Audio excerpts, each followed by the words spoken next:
Switching gears here, let's take a look at one top trending ticker on Yahoo Finance. Tesla, TSLA is the ticker there. EV maker reportedly temporarily halting most production out of its Berlin Gigafactory for the next 2 weeks, according to Reuters. Yahoo Finance's Pras Subramanian joins us with the details. Hey, Pras. Hey, Red. So yeah, that disruption in the Red Sea affecting transport through the Suez Canal. So basically Tesla presumably has to get these parts from Asia. They go through that channel to Berlin. That's going to be closed now for, right now it's disrupted because of the ongoing operations there. So suppliers got to kind of go around that. Maybe that it goes below the tip of Africa, which is a very, very long and treacherous sort of journey. So they're pausing production there for about a little less than 2 weeks in Berlin. We're seeing that Berlin isn't the most productive factory Tesla has, but they probably produce around 4,000 to 5,000 Model Ys a week. So that is significant in terms of the disruption there, about 10,000 vehicles perhaps. But yeah, it's unsure. Welcome to global supply chains and logistics and conflict and civilization. Now, in the scheme of things, this is not a big deal. However, it just goes to show how many things are outside the control of a company like Tesla trying to produce vehicles globally. Conflict in a certain region, unsafe, aka financially impossible due to a lack of insurance to ship directly through a certain route. Therefore, you've got to go the long way. Therefore, massive delays. Now, let's just say that it is 10,000 vehicles of production lost. Let's just say the average selling price on these vehicles was $50,000. That's approximately $500 million, $500 million in lost revenue for a 2-week delay at a single factory. Yikes. But as a percent of Tesla's total revenue, won't even move the needle. Sure on the impact on production for the whole quarter, but this is not an insignificant disruption there. So we're seeing this headline put a bit of pressure on shares this morning. We're also getting some news out that Tesla is once again cutting prices in China on 2 of its models, I believe. Obviously, the pressure here being some concerns about margins and what that could look like in the near term. Yeah, we saw this happen in the end of 2022, beginning of 2023. The price wars are back in China in full effect here. So the Model 3 sedan getting cut by 5.9% to around $34,000 or 246,000 yuan. The Model Y SUV by 2.8% to around 260,000 yuan or so thereabouts. So yeah, these are not small price cuts. Are actually pretty significant, as this sort of market in China is just super competitive. And new vehicles from NIO, from BYD just announced recently at the higher end to where Tesla operates. So not just the cheap EVs, the more expensive ones. And this, as the industry is going to actually potentially contract next year. The CPAC, which tracks car sales in China, says it might contract by 11% next year. Surely those estimates must be for all vehicle sales, not electric vehicle sales. Otherwise, that would be utterly insane. I have a couple of thoughts on this. We just heard that Tesla has cut the price of the Model 3 by, call it 5.5% in China. The same Model 3 that less than 2 quarters ago they refreshed and are currently ramping up. It's not possible that perhaps they've ramped up to high enough volumes now that economies of scale are really kicking in and they can afford to pass on some price cuts. And in doing so, it would make sense for Tesla to simultaneously cut prices on the Y and the 3. Otherwise, the value proposition between the 2 vehicles becomes such a gaping chasm that fewer consumers would opt for the Y, which has not yet been refreshed. Obviously, the Chinese electric vehicle market is extremely competitive. Pretty impressive though. Tesla had the #1 selling vehicle in China last year, the Model Y, despite a significantly higher average selling price than anything else in the top 10. And also of note is that the companies currently competing with Tesla on price in China, of the few who are actually making a profit selling vehicles competing with Tesla with aggressive pricing, their margins in terms of profit per vehicle sold are a fraction of Tesla's. And there are many companies in China willing to compete to the death on pricing, and likely many of them will end up dying in that attempt. But I wonder at what point will it no longer be news when Tesla cuts prices in any region globally? Because after all, it is in their master plan, the one from back in 2006, literally before some people watching this video were born. In terms of smaller group, but not as much growth as last year. So there is more competition and possibly fewer things to buy, or fewer customers to buy these products. The idea that there'll be fewer people buying Tesla vehicles in China this year? Yeah, right. I look forward to seeing what % of all new vehicles sold in China were electric in 2024 versus 2023. Let me know in the comments below. Do you think that will be more in 24 than it was in 23, or are we going to see a decline in electric vehicle sales year over year in China, the world's most mature and advanced electric vehicle market and the world's largest automotive market? And in case you missed it, some news from Hertz. There was big news today from Hertz. After betting big on Tesla, Hertz shocking everyone by saying it is going to sell 20,000 of its EV rental fleet, most of them are Teslas, and go back to gas-powered cars. Hertz said that customers' demand simply is not there, and high repair costs also a reason to sell the cars. Remember that EVs can often have far higher repair costs than others. The question, though, for investors is whether this fire sale will hurt Tesla at all, because Hertz is selling many of the cars for around $20,000. That could also expose fewer customers to the car because it's not available to rent.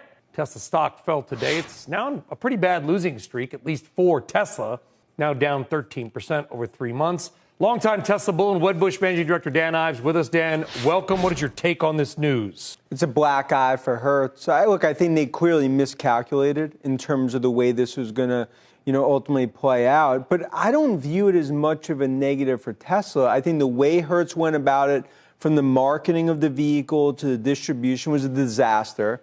And clearly, I think that's what some of the investors right now are digesting. Yeah, if you I rented an EV once, and I know how to work them, but some people don't. They just kind of leave you to, not just Hertz. By the way, not just Hertz. They leave you to the wind. You better know what you're doing. Get in the car, and you're like, this is a whole different driving experience. So that point, now, are you worried that these 20,000, my guess is high mileage, pretty beaten up Model 3s being flooded onto the market via Hertz, because Hertz does sell cars, people don't realize that, will damage Tesla's near-term sales? I don't believe so. Got to say, by the way, some of these Model 3s that Hertz are currently selling, exceptional deals. Plenty of miles, sure. They may have been battered and beaten, but bro, absolute bargains. Now, just in case you guys don't know, it is actually quite common in fact, it's pretty much not common, it's ubiquitous at all of these car rental companies to churn through vehicles very regularly.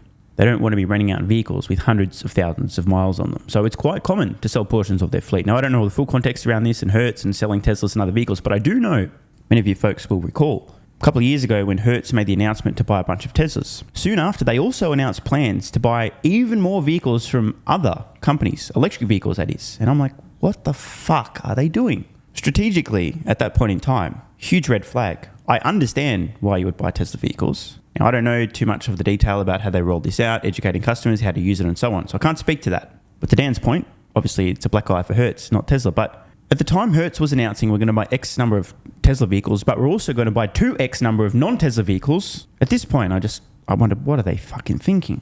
Customers don't want to rent a Hertz vehicle and end up with a pile of shit. So why would you commit to buying hundreds of thousands of piles of shit? It didn't make sense. Maybe that was a bit of an insight into some of the strategic missteps that Hertz were making at the time. If we look at ultimate demand that's happening in the U.S. and even in China, I think they're actually having a bit of a rebound as we go into 2024. I think this is an overreaction. Look, right now, there's a lot of dark clouds from perception perspective when it comes to Tesla. I think they come out flexing the muscles when it comes to guidance, in a few weeks when they guide. This is a black eye moment for Hertz, not for Tesla. Okay. Dan has hit the nail on the head here. Some interesting context in the comments here on this video on X from Charlie. I have no idea why anyone is calling this a black eye moment for Tesla in the slightest. Hertz are selling a lot more vehicles than Teslas. In fact, the Teslas they're currently selling only account for 2% of all of the vehicles Hertz currently has listed for sale. And as Charlie points out, they always sell off their higher mileage cars. This isn't new. And now on to an actual black eye for an actual manufacturer of electric vehicles. Day or so after we learned that Lucid has seen a massive collapse in vehicle production and deliveries, delivering a mere 6,001 vehicles in the entire year of 2023 versus the 49,000 they were ridiculously claiming they intended on delivering back in their SPAC presentation that year. Lucid recalls over 2,000 luxury sedans due to faulty component. Now look, in fairness to Lucid, shit happens. It's the automotive industry. Faulty parts are discovered, issues are discovered, recalls happen, but I'm sure this is the last thing Lucid were hoping for. Lucid is recalling over 2,000 luxury sedans due to a faulty component. Over 2,000 units of Air luxury electric sedan are being recalled for potential faults in early versions of a part that could pose a safety risk due to obstructed driver vision. The recalled units, which include Lucid Air sedans from model years 2022 and 2023, may have faulty high voltage coolant heaters. A software update will be made over the air by the middle of this month to identify and warn drivers if the component has failed. So to be clear, this is not an over-the-air software update to fix the problem, but it is an over-the-air software warning to alert people to the fact that they happen to have a faulty component. I mean, hey, it's better than sending them a bit of snail mail, I guess. The good news for Lucid is even if they have to recall every vehicle they've ever produced, it's not that many. It'd be a lot worse if it was 20,000, 200,000 or 2 million. Also wanted to share this post from Mr. Breaking News himself. The maxed out Model Y performance in the United States price comparison. October 2022, $90,440. January 2024, inclusive of the $7,500 point of sale federal tax credit, $62,630. Even without the tax credit, just a smidge over $70,000 US. Nearly 30% down in just a couple of years. Now this matters. Hypothetically, if we saw the same cost decline to consumers, and let's say Tesla's refreshed Model 3, let's do the math. As we know, as I record this, the rear-wheel drive Model 3 refreshed with ventilated seats, a softer cabin, a bunch of luxury features, crazy performance, excellent range, and even a screen in the back to keep your kids occupied, starts at $38,990. 30% off, same cost reduction we've seen in the Model Y performance. And again, it's not perfect apples to apples, just making a point here, just under $28,000. If the long range refresh Model Y saw a 30% decline, you're about to pick one up for just over $32,000 US. And ladies and gentlemen, it is inevitable at some point in the future, we will see the cost to purchase both of these vehicles fall by 30+%. Just a matter of how long this takes to play out. This brings me to my next point. You know, the next generation vehicle, Tesla are aiming for $25,000 base price. That'll be inflation adjusted. Let's just call it $30,000 by the time it actually makes it to market. After all, insane money printing over the last few years is going to have an impact. If you knock 30% off a $30,000 vehicle, you end up with a $21,000 vehicle. And just for fun, if you knock 30% off a $25,000 vehicle, you end up with one available for $17,500, which funnily enough is approximately what I believe the base starting price will be for Tesla's not next gen vehicle, but next gen vehicle available late this decade with comparable features to today's 3 and Y for about $18,000 US. And this is not a number I've just pulled out of my ass. It's based on the implications of the predictive power of cost declines in batteries and electric vehicles themselves with every cumulative doubling in global production.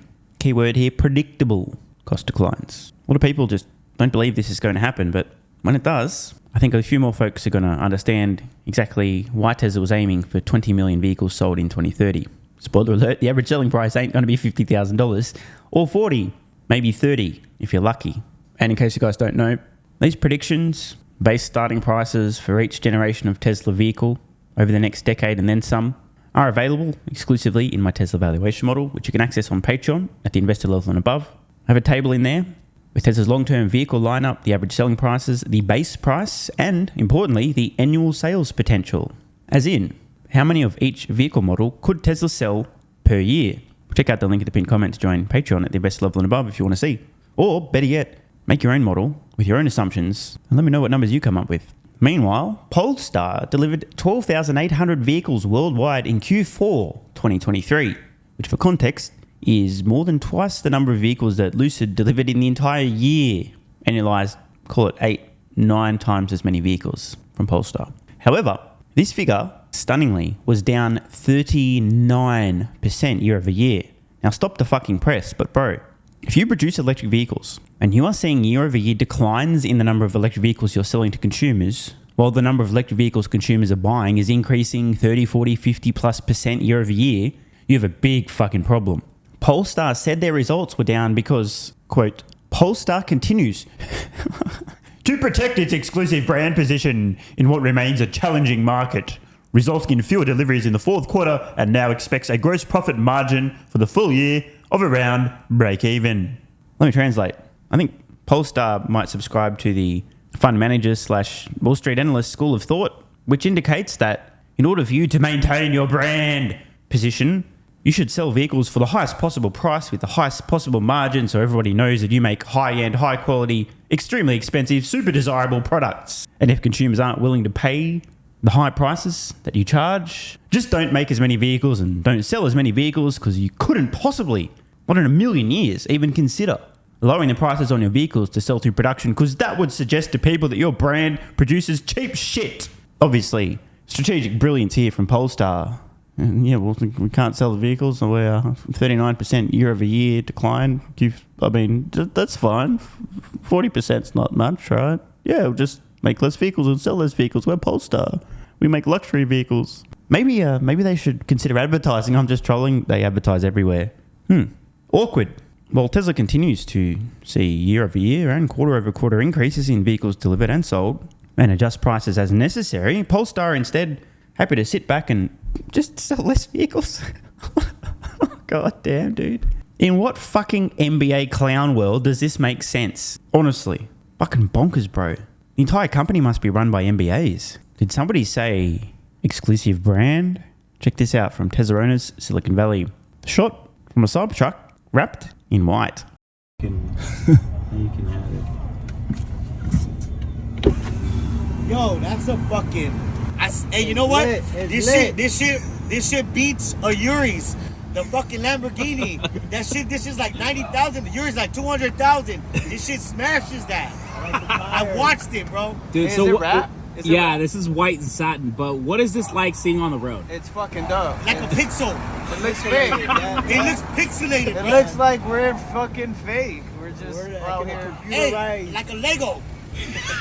Legos, I swear to God. What about a fridge on wheels? Yo, Dad, man. Yo, I like the color. That's just a beautiful fucking wrap, bro.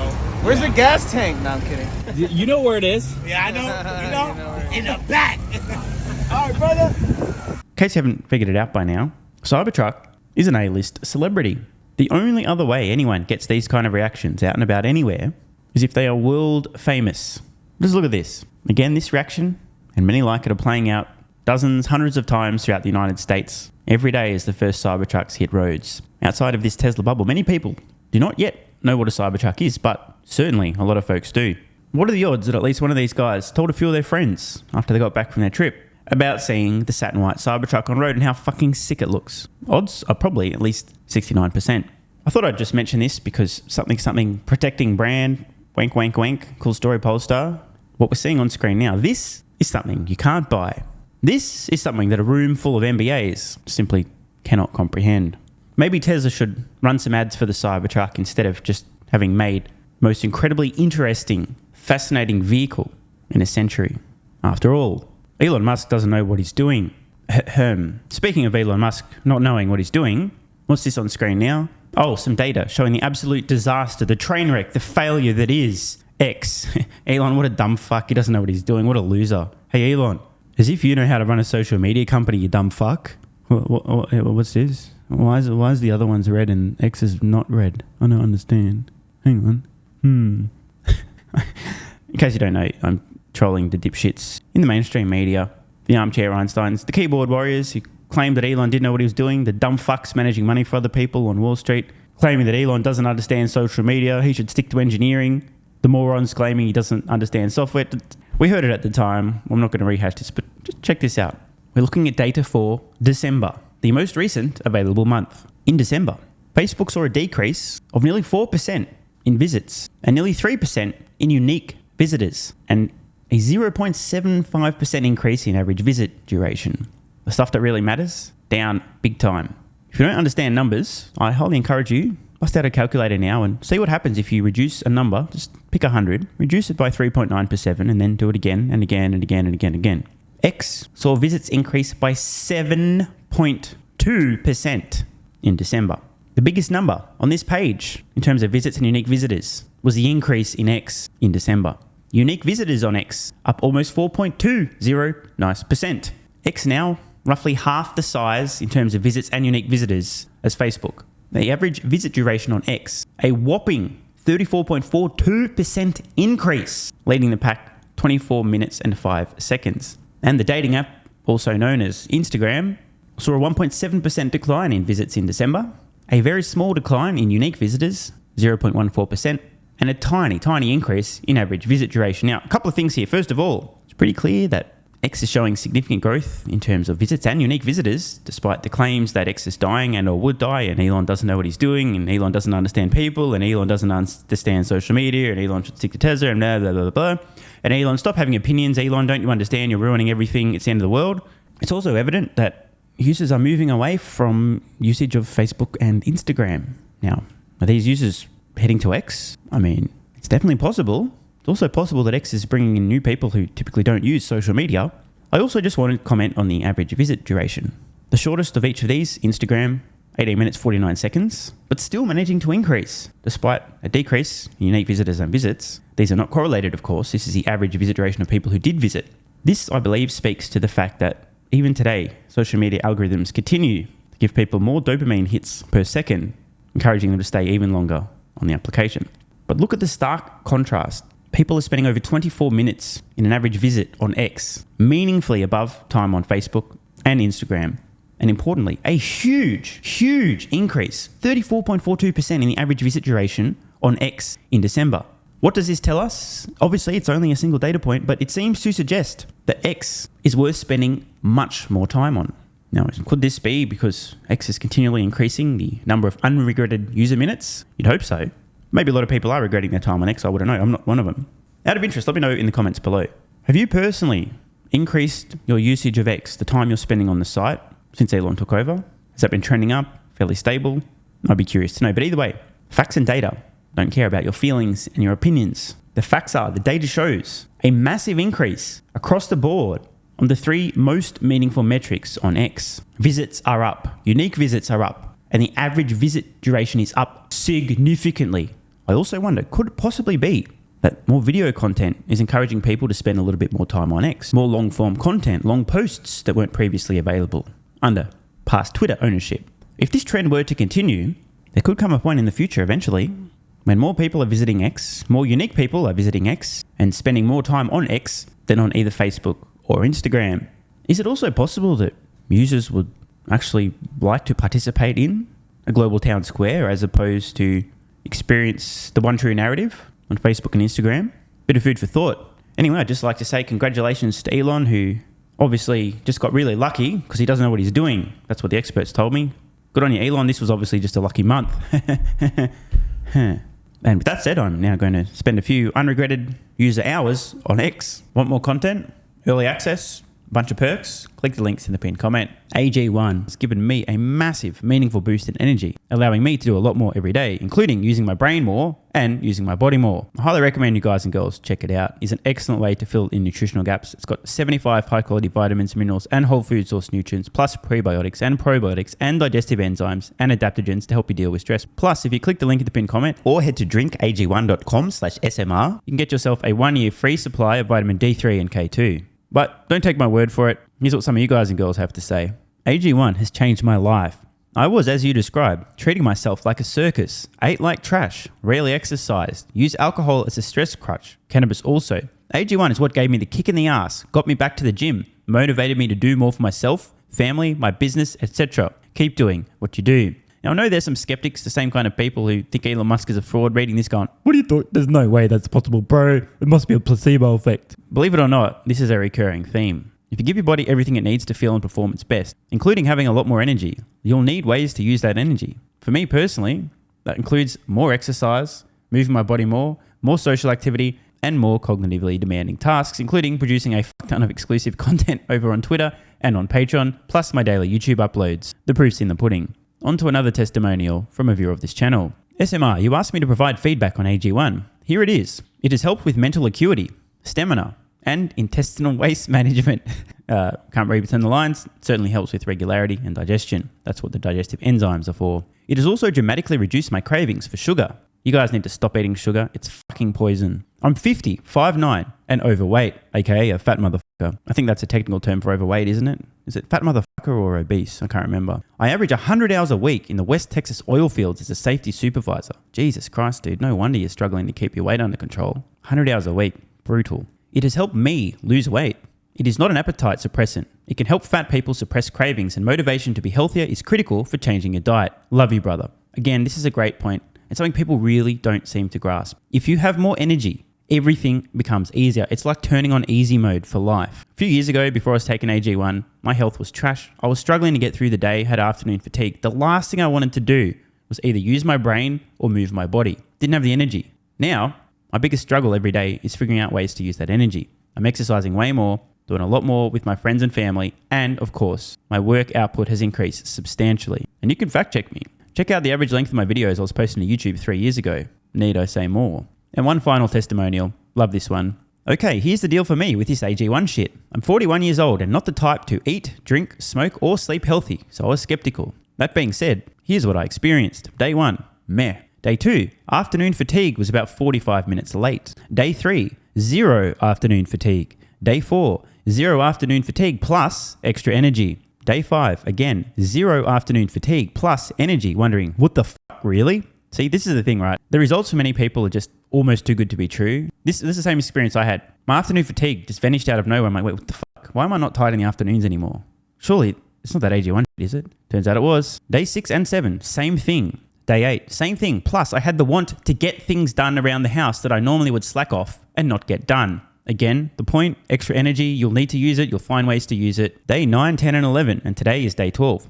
I fucking love it. So however you managed to get me to buy it, I'm so glad you did. Thank you so much, SMR. It really changed me so far. Guys, this shit really works. Just try it. By the way, this is the reason I continue to relentlessly promote AG1. A lot of people get real fucking mad in the comments. Oh my God, Snake Oil Salmon's sold out. Oh my God, he's a scammer. This is fraud. But constantly, I'm pretty sure everyone making these comments is also currently short Tesla stock. I'm not particularly concerned about people having a negative perception, those folks suffering from small brain syndrome, still living in my bum's basement syndrome, etc., writing mean comments, claiming AG1's a scam or it doesn't work. I mean, bro, when I get feedback like this is what keeps me going. Just try this stuff for a month, and if you don't get these results, get your money back. See, it's a literal no-brainer. It's an IQ test at this point in time. Testimonial after testimonial after testimonial like this. Get your money back if it doesn't work. Just try it for a month, and if it doesn't work, get your money back. Today's the day. It's finally time. Be like this guy who was a massive skeptic, but finally, after 1,000 promotions in a row, caved in, tried AG1, and has results like this. Head to drinkag1.com/SMR or click the link at the pinned comment, and please, let me know how you're feeling in a few weeks' time. Now, if you'll excuse me, time to put my extra energy to good use. I'll be recording some more exclusive content for Patreon and my Twitter subscribers. So click the links at the pinned comment. See you over on Twitter and or Patreon, and don't forget to grab your AG1. Love ya.